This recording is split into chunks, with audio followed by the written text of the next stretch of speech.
Salut les vagabonds, je suis actuellement sur le Camino del Norte et si vous me suivez un petit peu, vous le savez déjà. Ce soir, on est à la recherche d'un petit spot de bivouac, si possible un spot de bivouac, le perfect spot.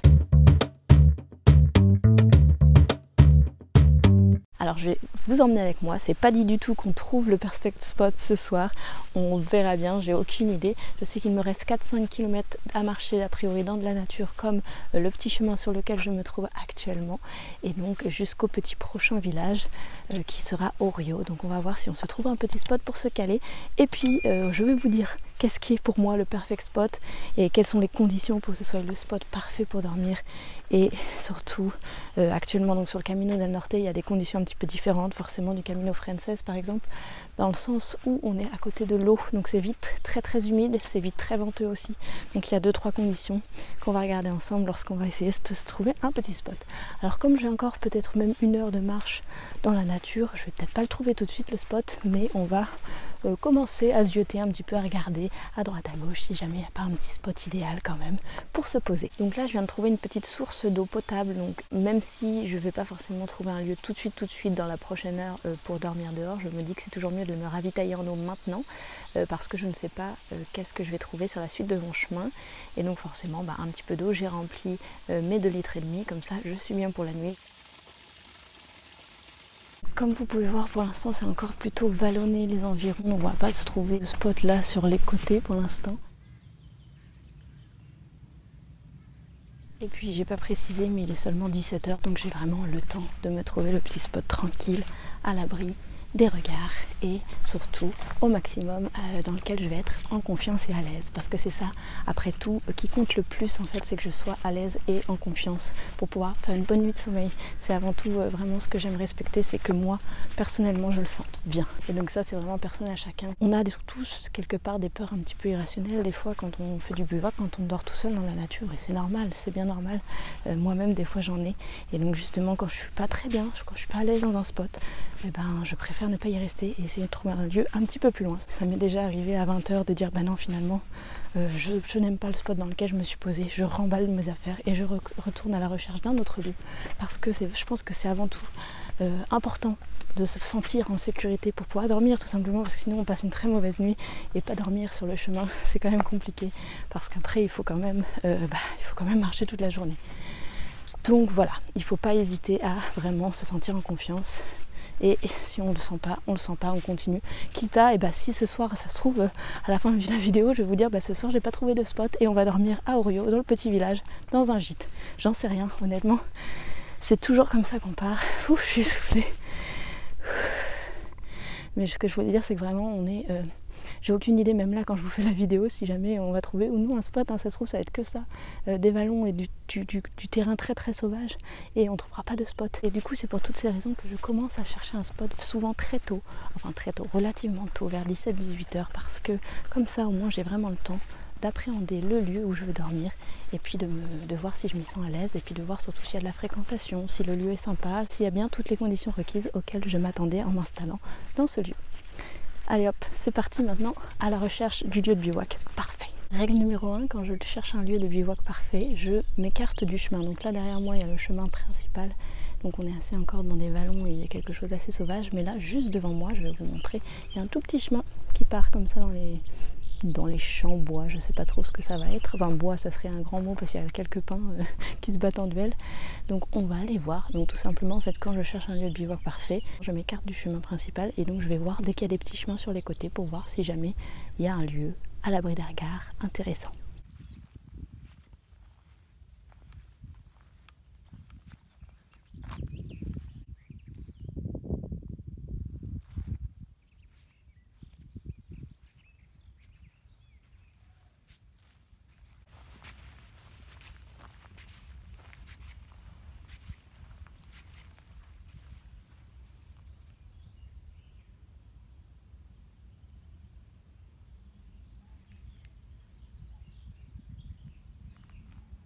Bon, alors plusieurs choses. Là, on peut déjà voir donc qu'il y a eu un feu qui a été fait, donc ça veut dire qu'il y a déjà des gens qui ont dormi ici en camping, a priori, en camping sauvage. Autre chose, on est donc sur du plat, ça c'est très intéressant pour un lieu de bivouac quand même. Sur du plat dégagé aussi, il n'y a pas beaucoup de hauteur d'herbe ou de mauvaises herbes ou de choses qui piquent. Il va juste avoir des petites épines de pin, ça va. Et puis donc on a quelques arbres, pas beaucoup, donc c'est plutôt pas mal pour ce. On n'est pas non plus hyper caché, si quelqu'un vient dans ce petit chemin, évidemment on nous voit. Mais on est quand même bien excentré du chemin. Dans les montagnes alentours, sur le chemin d'où on vient, on ne nous voit pas aussi. Ça c'est intéressant de savoir si on est en contrebas d'un chemin par exemple et qu'en fait des fois on ne se rend pas compte. Mais le chemin de Compostelle continue ou un autre chemin continue sur les hauteurs et en fait on nous voit d'en haut. Mais comme nous on n'a pas encore fait ce chemin, vu qu'il est dans la suite du chemin, on ne se rend pas compte que de là-haut on va pouvoir nous voir quand on dort la nuit. Ça m'est déjà arrivé ce genre de petits détails où le lendemain je me suis rendu compte que j'étais carrément visible en fait sur le chemin. Mais bon, c'est pas grave, j'ai pas eu de soucis à ce niveau-là. Mais c'est vrai que c'est un petit détail que maintenant je regarde un petit peu d'où vient le chemin et jusqu'où il va pour voir si jamais on pouvait être vu. Par contre, le petit détail un peu moins bien, c'est que ce que vous voyez là avec les barrières tout autour, en fait c'est un étang, un espèce de petit étang. Donc ça veut dire que ça va être très humide si je dors ici cette nuit, parce qu'il y a de l'eau à côté. Ça veut aussi dire peut-être de grenouilles et crapauds, ce que j'aime pas beaucoup parce que j'en ai déjà eu qui rentrent dans ma tente vu que j'ai pas de sol à ma tente et que les petites bêtes peuvent rentrer. Et ça j'aime pas trop. Bon après voilà, c'est du détail. Mais moi en fait je le trouve quand même pas mal du tout ce spot. Je sais pas ce que vous en pensez derrière votre écran, mais moi je pense que cette nuit, je vais peut-être la passer là. L'autre petite chose que je regarde souvent au sol, c'est s'il y a des animaux sauvages qui se promènent ou semi-sauvages quand on est dans un grand enclos. Des fois on ne se rend pas compte qu'on est dans un enclos qu'on a traversé il y a longtemps ou voilà, où c'est des animaux qui sont en liberté, du genre des chevaux, des ânes, des moutons, des choses comme ça qui sont vraiment dans un très très grand espace et qu'on a traversé par exemple un enclos il y a longtemps. Donc je regarde souvent au sol si jamais il y a des crottes de quelconques animaux, essayer de reconnaître les crottes et savoir quel animal c'est et si c'est dangereux ou non. Les vaches, j'ai un petit peu plus peur parce que les vaches c'est hyper curieux et ça m'est arrivé une fois de me mettre sans le vouloir pareil dans un enclos de vaches et je me suis dit non, je le referai plus jamais parce que en fait à 20h du soir elles sont re-revenues et j'avais un petit peu peur qu'elles reviennent dans la nuit, donc j'y suis pas, enfin, ce soir là quand c'était dans le Jura et j'ai rechangé d'emplacement dernière minute, j'ai tout rembarqué, ma tente, tout ça, puis j'ai changé d'emplacement dernière minute. Mais là écoutez, je vais regarder le sol mais je pense que c'est plutôt bon.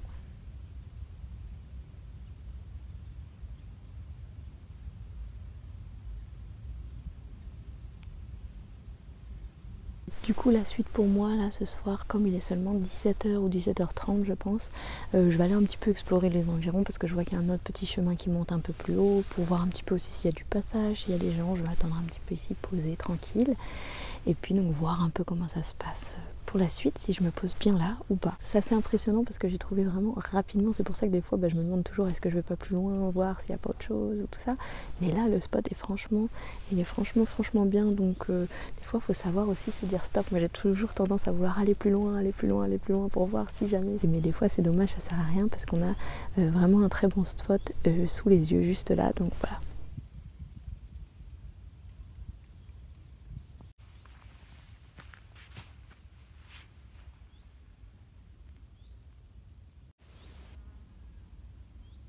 Bon, en fait, c'est juste un chemin qui mène nulle part. Donc on va rester là où on était. C'est vrai qu'il était un petit peu plus caché le chemin là. Mais on va rester là dans le petit sous-bois dans lequel on est. Parce qu'en fait c'est je pense le mieux. Parce que là en plus l'herbe elle est un petit peu haute et tout ça. Donc c'est pas le plus idéal pour l'arroser avec l'eau et tout ça. L'humidité le matin c'est pas le mieux. On sera mieux sous les pins.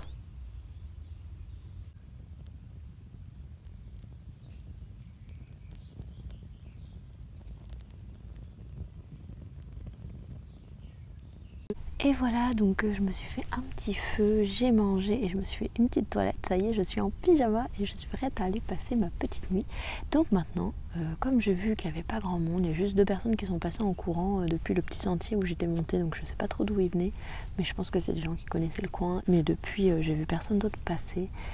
Donc voilà, je pense franchement qu'on est bien ici. Et puis maintenant, je vais monter mon petit campement et puis passer la nuit là. Et je vous montre ça tout de suite.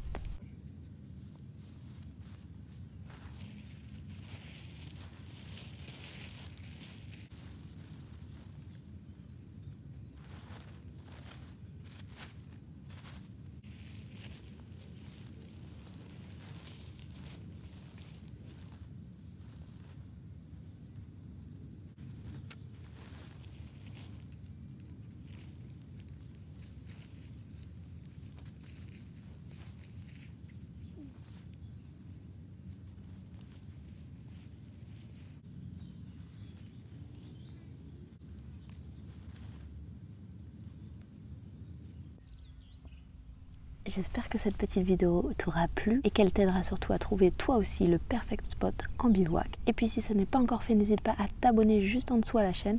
Et si tu as d'autres questions sur le bivouac, n'hésite pas aussi à me les poser en commentaire juste en dessous. Je serai très contente de pouvoir y répondre. En attendant de faire une prochaine vidéo, je te fais plein de gros bisous et à la prochaine. Salut!